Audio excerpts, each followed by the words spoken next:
Red Cross story. So my wife and I, about 5 years ago, we actually had a house fire. We lost our home, we lost our contents to our home, and so it's not normal for me to get a phone call from my wife at work, get a phone call from my wife at all. We text always. I got a phone call from her. This was on a Friday. This was around 12 o'clock midday.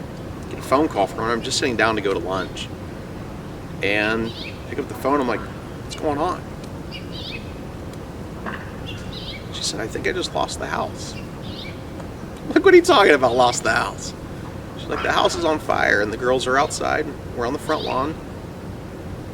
I think I just lost the house. Can you come home? I said, I will absolutely be there. So it would normally take me about 14 minutes to get home. That day it did not. It took me about 7. So it definitely got me pushing to do that. So where we lived, I was also a volunteer firefighter and an EMT. And still have my EMT license active.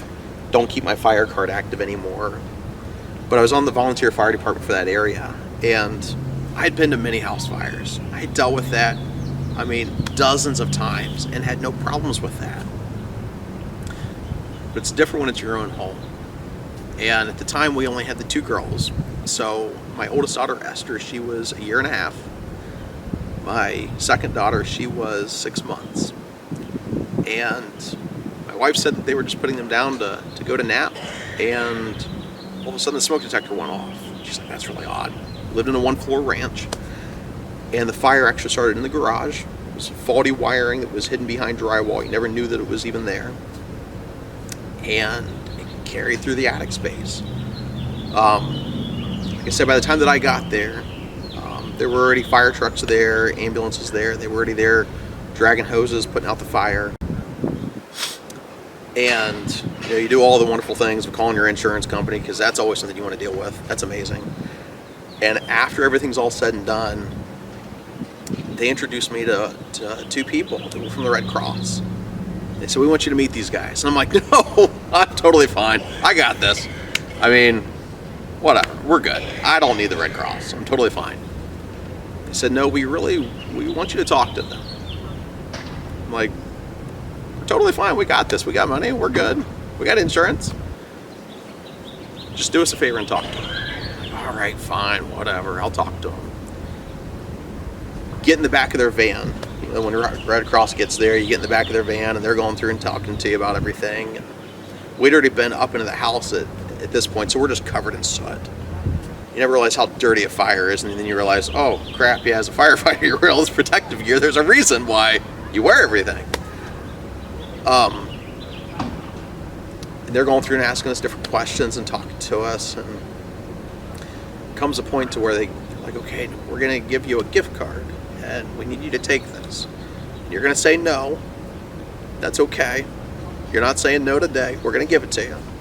You're going to take this and you're going to go spend at least a night or 2 nights in a hotel. Whatever money's left over, you take it and do whatever you want to with it. And I'm like, all right, fine, whatever. Probably like $50 or something, whatever. I said, well, we don't know what it's going to be, but we have to call the home office and we have to do all this other stuff. It's like $950. I'm like, don't know me from anybody. $950. And you don't really think about, needing to get stuff until you're driving away from the fire scene. We'd already sent my girls away with her parents, and we're driving away and we get onto the highway and I just break down crying. I'm like, I could have lost you today.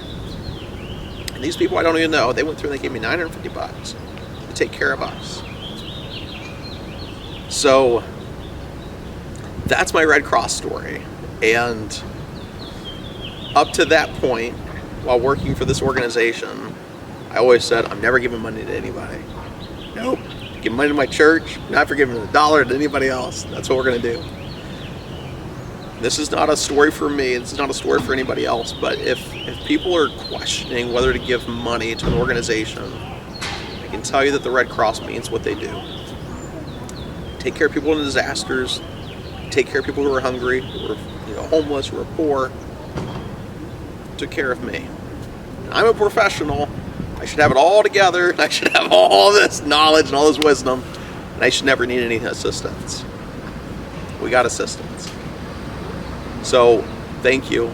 Thank you for taking the story. Just thank you for what you guys do.